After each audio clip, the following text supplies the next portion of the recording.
I need you to hate so I can use you for your energy. This is Real Sales Talk. Real sales advice from real sales practitioners. Giving you tips on how to dominate your sales quota are your co-hosts Sean Mitchell and Phil Keene.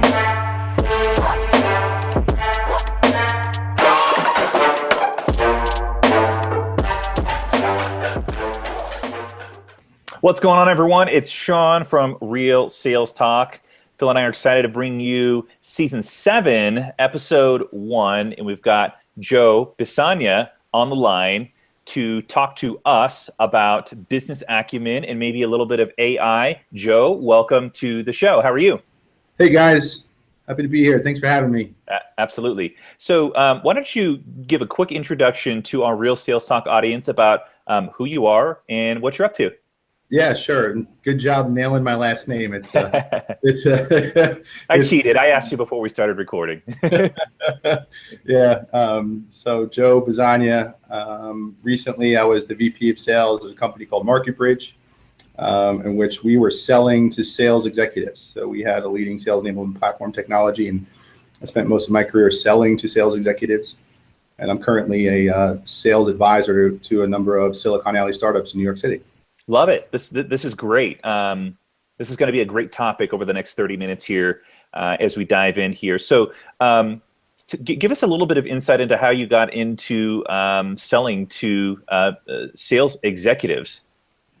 Like most folks on the podcast, kind of sort of by accident, right? So I figured that sales would be one of several career paths I could take. I learned how to sell when I was 16 in the family's business. I was lucky enough to take an internship on Wall Street when I was 19 years old. My friends were backpacking through Europe, and I was pounding telephones 13 hours a day. I ended up at a company called CEB, the Corporate Executive Board, recently purchased by Gartner, and sort of found a role in their sales consulting business. So I was an inside sales rep at 22 years old, what's now called an SDR, setting appointments with chief sales officers in the Fortune 500, and just always sort of stayed in that practice. So I had a number of sales roles and marketing roles within the sales consulting practice of CEB. Most folks know it for the Challenger sale that company launched, and then parlayed that into other things and parlayed that into a role here at MarketBridge, and sort of fell into it backwards, but love it. Love selling to sales executives. You always know where you stand is the way we say it. Yeah, I love it. I myself, I love sales pitches and sales calls. So if there's salespeople who are listening to this and you want to pitch me your product, I love to listen. I'll be very upfront and let you know. I won't waste your time. I'll tell you whether I'm interested or not. So give me a call. That'd be great. So how would you define, Joe, business acumen? What's your definition of that? Yeah, very simply, it's simply understanding your customer's business. And, we're going to talk about business acumen today. I think it's very important to call out. I do not have an MBA. I studied a little bit of business in undergrad, but it's very simply the way we help our newer sales teams understand what we mean by business acumen is if you can spend a little bit more time understanding at least 3 ways that your prospective company makes money and at least 3 ways that your prospective customer spends money or loses money, you're starting to bark up the right tree around building better business acumen and being able to understand how your customer's business operates such that you can tailor an effective business level conversation. I love it. Talk to our audience about why this is incredibly important for those that are new to this idea of business acumen. Why is it important?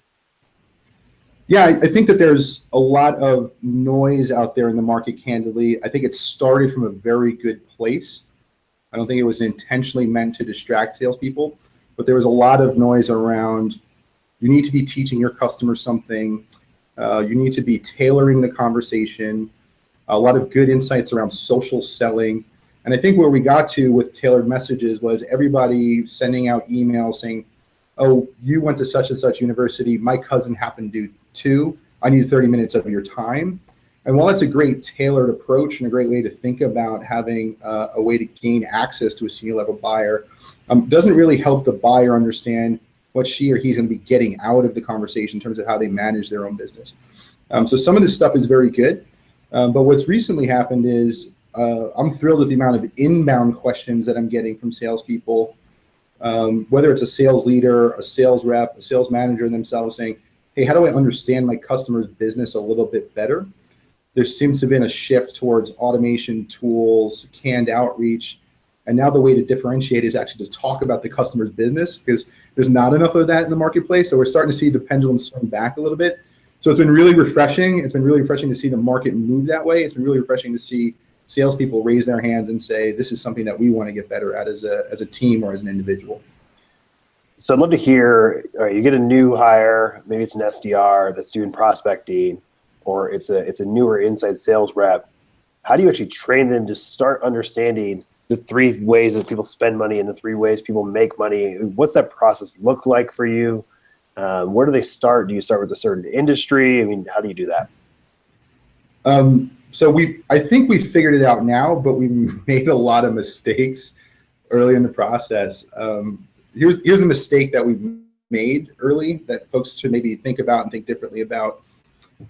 We had SDRs coming into our business or entry-level salespeople coming into our business and saying, hey, I need help. I need business level acumen. I need better business understanding of my customer's business. And so what we did was we went to the really smart people in our business. These are delivery experts, the domain expertise that actually deliver the projects and programs that we deliver. And we said, hey, our sales team wants to know more about our customer's business. Can you talk about our client's business in a real world scenario as a way to start teaching them? And what happened was, and what I've seen happen a lot in other sales organizations is something like 3 weeks later or 4 weeks later, everybody gets in a room and there's a PowerPoint discussion that's really a case study on how the business that you work for is solving a customer's problem, rather than talking about what the customer's problem actually is. So we learned a whole lot of mistakes in doing that and not teaching customer business. I see a lot of that still going on today. But we made a hard pivot when one of our SDRs raised her hand and said, hey, I need help. My visit numbers are starting to slip. And we measure their productivity on visits and appointments and appointments set. And she had done great in month 1. She had done great in month 2. She had done great in month 3. And in month 4, we saw a productivity slip. And she was very frustrated. And she was taking a lot of the blame on herself. And as a sales leadership team, we said, it's probably our messaging that we're equipping you with as compared to things that you might be doing wrong. We knew that she was 3 months into role, and there's probably things that we could be doing better to enable her a little bit better. So we created an exercise, and we just sort of came up with it spur of the moment. And it's something that we do now with all of our BDAs, all of our SDRs, all of our entry-level salespeople. To your point, Phil, we do pick a vertical. And we do think about vertical where we think we have a great fit. And then we think about the dream account within that one vertical. So we'll take an account that we know that we can position several large 6-figure or large 7-figure deals within. And we'll rather than teaching the salesperson what that looks like, we'll create a critical thinking exercise where they can figure it out on their own. So we'll pick a dream account within a vertical, and we'll say you're not excused from your dialing. You're not excused from your quota, but in 48 hours, I want a meeting on my calendar around how we're going to get into this dream account. And I want to see a couple things. I want to see 3 named executives within an account that could buy our services. I want to see 3 ideas on how our services actually help that customer with their unique business. And I want to see the pitch. I want to see the email. I want to see the voicemail script. And I want to see all the research that went behind that. And a couple of things happen when we do that. First off, we realized they weren't equipped to go find the material that's out there. So we had to teach them what an annual report was and where to find it, which was pretty scary for us. We had to show them this little thing called Squawk Box, where CEOs are on video pitching their stock to Wall Street. We had to show them this little thing called a Google News search. We had to show them this little thing that you may have heard of called the Wall Street Journal, right? Business tools that we found that our inside sales team wasn't yet equipped to use and find and think about. And then we showed them how to access those tools. They came to us in a number of different formats. Some of them came in a Slack channel. Some of them came in a Word document. Some of them came in an email. I really didn't care. I more wanted to see the actual articles that they were pulling, where they were getting information, and what the pitches looked like. And once we started to roll out that program, we started to see a severe uptick in not only the quantity of meeting, but also the quality of visit that we were getting into. Joe, you're absolutely blowing me away, dude. I've taken like 15 notes already. So I love the approach of the dream account, putting in names execs, putting in the 3 ideas of how you actually would go to market with these people, or figure out some of the problems they're solving, what the pitch actually is. I love that. Hey, go listen to Squawk Box, get you smarter. And so talk about some of the outcomes that have happened from that. So you mapped out a dream account. What's the next step after you figure out a dream account that you go actually activate against this? Yeah, I think there's a couple benefits that we see immediately when we do this, Phil. First thing is they have to go pitch to our head of sales, or they have to pitch to me, or they have to pitch to the CEO why this pitch is going to work. And what they're doing in that moment is they don't know it, but we know it. We're building confidence for them around the message that they've created on their own. And we're giving them a very safe place to fail and to try and experiment.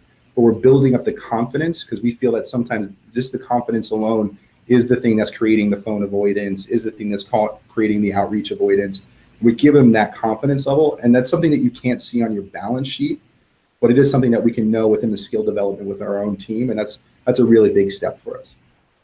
And then the second thing that happens for us too is, when we tell this story, folks get a little bit nervous. They say, Joe, we can't be spending 48 hours per account. We just won't hit the volume that's required for us to hit our business. What's interesting is if you teach around a named account, the reality is that the 14 other competitors in that vertical kind of sort of have the same business model. And so while we're making the world very small for an inside seller or very small for an entry-level seller to just focus on that one account, the reality is the entry to markets, the products that are being released, the services that are being offered, the cost structure of the business is probably the same. So while the pitches are coming to us, 3 different pitches for 3 different $1 million deals for 3 different executives, it's really on a matrix of 15 different accounts that we can scale pretty quickly. It's still a business level conversation that looks tailored to the executive, but it's something that we can scale in our outreach approach when we start building the sequences around that campaign. It sounds like, for the most part, you've been talking about relatively larger deals, 6-figure, 7-figure deals. Does this strategy work for smaller average sale prices? And if would you change anything if you were to take that into maybe like let's say it's a $100,000 deal or a $10,000 deal? Yeah, I think you're asking a great question. We absolutely do, and it's more what kind of company we're targeting as compared to the ACV that we're going after. And when we find that we're targeting a smaller ACV, we tend to be targeting a smaller company. So for us, the split is between enterprise and down market. So a couple things happen. When we're selling to the enterprise, those tools do exist. They're a publicly traded company. The annual report does exist. All of those tools do exist. The amount of information that they're legally required to provide is actually much more abundant than smaller companies where you might be targeting a smaller ACV.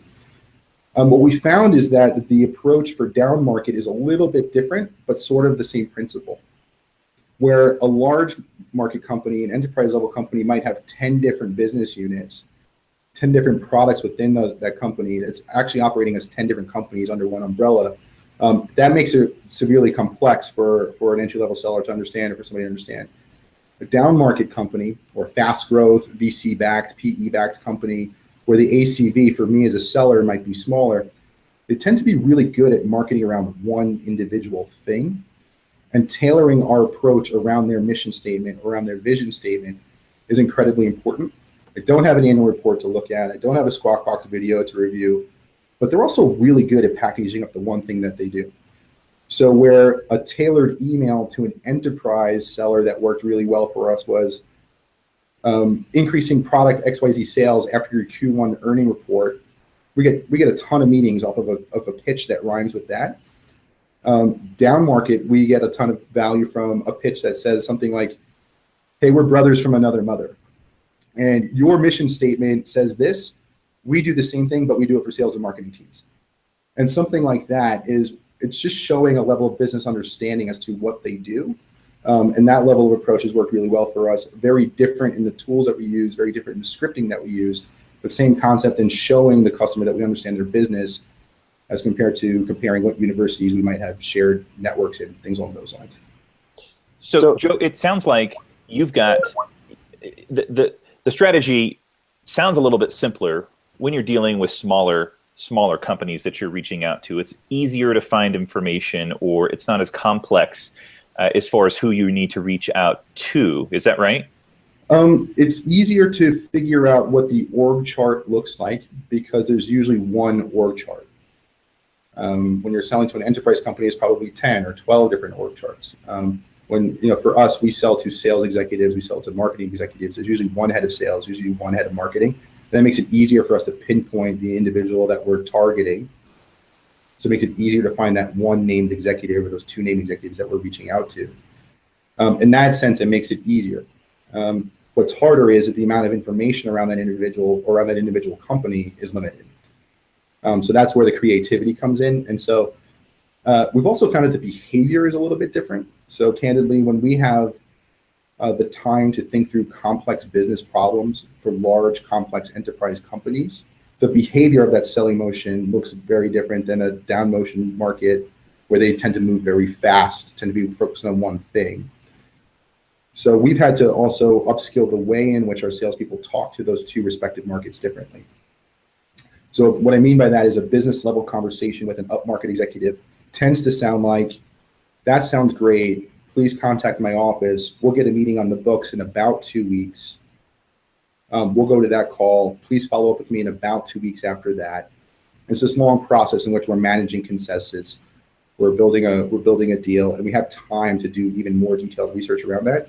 When we're getting somebody on the phone who's the head of sales of a Series C or a Series D company, it usually sounds like, well, you got me on the phone now. You got 10 minutes. Let's hear it, right? And so the level of confidence that we need, while the information might be more limited, it allows us to be a lot more tailored, a lot more prescriptive as to how we can manage that 10-minute conversation as compared to taking 2 weeks to set a scheduled sales appointment. What's your philosophy on putting new sales reps into those roles where they're making outbound phone calls to set appointments? Do you think that that's helpful or hurtful?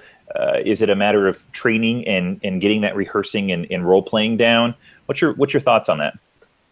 I've seen some really cool companies think about that in a very structured way that I personally never thought about it in. So they have a very specific month-by-month program at which they slowly onboard the inside sales team. So it'll month 1, you're in the classroom. Month 2, you're only fielding inbound. Month 3, you're doing some outbound. Month 4, you're off and running. And I think that stuff looks great. Those are very sophisticated programs. I've never had the experience of running those programs, and I think there's a lot of merit to be learned there. We like to start really small in terms of what we give them in the task, but we don't alienate them from completing the task right away, candidly, in the businesses that I've been in. So we won't say, here's your entire territory, good luck. We'll say, these are the 3 targeted accounts that we're going to work on together, AE and SDR, this week. And we'll build some skills and some management there, and then we'll expand that to 5. And then by the end of week 3, they're at full sign off, and then they're off to the races. We also make sure that we're doing fun things, like I'm standing in the bullpen with them today doing cold calls, for example, making sure that while we have some SDRs in our business that are in the role 3 months, for example, but the fact that they know that they can listen to us do calls in the bullpen is something that's very helpful for them as well. So, getting back on the topic of business acumen a little bit, how do you kind of keep that momentum going? Because business acumen is something where it's great you pick up information about your dream account and you understand it. Then I learned how to use it for a couple of accounts that are kind of like that account, or even taking it down to your approach of the down market approach, which I actually like the idea a ton. How do you keep coaching that? It's not something that it takes years and decades of experience to understand this and talk in the executive level. So how do you keep doing it? We make it about the seller, and we make it about our business, even though we're talking about the customer's business. And so I've seen it named a number of different things. It could be called large deal pursuits, or game-changing deals, or $1 million deals. Like, there's all sorts of case studies and books written about this, but what are the deals that not only will help us hit our quarterly quota, what are the deals that will help us change our business? And a couple of things happen when you start talking about it in that lens. You start talking about named accounts, and not only do the salespeople want to talk about the named account, but the delivery team or the customer success team really wants to work on that project. right? So all of a sudden you start getting volunteers that not only want to sit in on calls, but want to help with deck creation, want to help with pitch creation, things along those lines. And it's around the customer that's going to change our business rather than forcing a business management or business acumen conversation down on the organization. That's one thing that we've seen really helpful. And then two, making sure that you're getting the executive level guidance from your own executive team around that deal that will change the business. So we start tapping into SVPs, CEOs, things along those lines to help formulate what that pitch actually would look like. And all of a sudden you have very senior executives on your own team teaching you how to structure the deal, what matters to that customer's business. And the sales team gets to hear that from senior sales executives within your own four walls. And they start to think about how businesses are run that way as well. So how many game-changing deals do you think a company has at a time and that they're actively pursuing?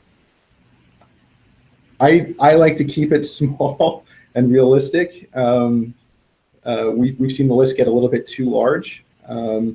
We typically like to rip 3 a quarter, for example, per seller. What are the 3 deals that you think will completely change a year, will completely change our business? And let's have a separate conversation around those. That's not a pipeline discussion. That's not a sales war room discussion. That's a separate meeting, company changing deals, $1 billion deals, large deal pursuit. And that creates a separate environment where it's safe to talk about these big ideas. There's a safe enough number where you're chasing that pipeline. If you get too big too fast, all of a sudden you're not managing it and it becomes too unwieldy too quickly. Yeah, I love the approach. I think there's a lot to the mental capacity of people to be able to consume this information, to where if I give you 400 accounts, Joe, you're going to be like, I'm going to pick this random one that I picked. It's on line 121. And I think this could be a game changer for us. Right. Versus making you do the mental work or figure out, these are 3 game-changing deals. These are the ones that I'm going to pursue for the next 90 days and go after it. And I think if I can get one of them, if I can get one of these a quarter, it changes my quarter, it changes the business, it changes the way we have an outlook of what's going to happen next. Like, I love the idea of slowing it down, 3, maybe 5 at max for a lot of them. Hey, go consume the information you possibly can about this. And potentially there are 3 similar companies. So you're really doing work for one, but you're kind of duplicating and tripling your output by just consuming it once. That's right. Exactly right. I mean, you really are blowing my mind right now. I'm taking more notes on your podcast so far than I've taken any other guest. No offense to anybody else before us, but what questions do you guys get? Because I've been getting a lot. I'm getting a lot of questions around business acumen. Anything that's coming across your desk that you'd like to discuss? Yeah, so I think the one thing that I always run into is just getting someone that's an entry-level seller, like you're saying, and the ability to articulate in their words. This is really difficult. So it's not just what you read on the internet or what you'll be able to hear on Squawk Box or whatever that is. It's actually taking it and articulating it in the very specific terms that are being said inside the organization. So for Octave, we do proposals and contracts, and we do submittals, and we do quotes and NDAs and scope of works and yada, yada, yada, yada, yada. There's hundreds of document types, but it's actually saying it in the very specific document type that resonates inside that business. That's right. So what's your approach of going and kind of getting that really granular information, the really granular vocabulary about that organization? So when I call you, Joe, VP of sales at Fortune 500 company or Fortune 100 company, I don't call you and say, do you guys do contracts? But you actually do proposals, and that's what you call it internally. Like, how do I learn that information? Yeah, some of it you can, and some of it you can't, right? So that's the first lesson you need to teach your salespeople is we'll get some of this right. As long as we have a theory of the case, there will be a little bit of a game respecting game moment where the executive can at least hear that you've done research, that you've attempted to tailor a message. And because of that, they're going to give you more time and respond to you differently. And it's okay. It's okay if you say the wrong word. If you get corrected on it, they're usually going to do it in a polite way. And because you're a great salesperson, you're going to take notes on that, and you're not going to make that mistake during the second call, right? The other way we do it too is I know and you know it's not going to be perfect the first time a frontline seller creates the message. So I create that's why we do those review sessions together in part. On that day, or if I'm in the office on that day, we'll do it together. But if I'm remote, we'll do a screen share and we'll pull it up. And not only am I reviewing the pitch and to see if it's the accurate business case, but I'm looking for the words that kind of sort of don't look right to me. And what I find is that an inside seller will to your point, Phil, will try to use some bigger words a little bit prematurely, the words that they don't understand. And an AE that has experience in the field or a VP that has experience in the field will pick up on that.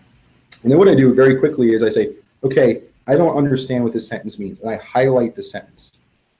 And before we get off that sentence, I'll flip to their annual report, show them exactly how I would change the sentence or work with them to manage that. And that seems to be something that works very effectively as well. Cool. So it sounds like you're spending a lot of time reviewing and rehearsing that so that it is being conveyed confidently and it sounds very natural. It's not as much time as it sounds. It's about 30 minutes per account for the week. And I found that if I do this 2 or 3 times with an inbound salesperson or an outbound salesperson, they start to pick it up on their own, and then it's a lot less. And we can tend to cover it in our one-on-ones as compared to me taking a ton of time. I do think management's important. I do think coaching is important. I do think that they need AE support or VP support when they start to get their wings under them a little bit. But it's not as much time as it might sound in terms of the review that we're doing. I'm looking at 3 emails, and I can do that in 30 minutes, correct it in 30 minutes, and get them out the door. And they get them really excited. Okay, these are ready to go. They're market ready. Get them out the door. Let's go. Let's start focusing on the next one. And I can have that entire meeting in 30 minutes or less. So I have one more question. And the question I have is, how do you do a knowledge transfer? So from a BDR to a account executive. So let's say it's the BDR that actually did all this research, consumed all this information, figured out about how this account actually ticks and works, found the right players, did all the legwork. How do you hand that information off to the next person? Yeah, a couple things. If this is going well, the AE is helping select the right account and already knows which dream accounts they want to go after. So a hardwired salesperson knows what those 3 accounts are that are going to change their business and has come up with a creative way to get the SDR to agree with her or with him that this is the account that we're going to focus on. They already have an idea of what the right answer might be, right, the first time. And then 2, I want to see all that information. So as I mentioned earlier, not only do I want to see the email pitches, I want to see the links to the articles. I want to see the key paragraphs that they read.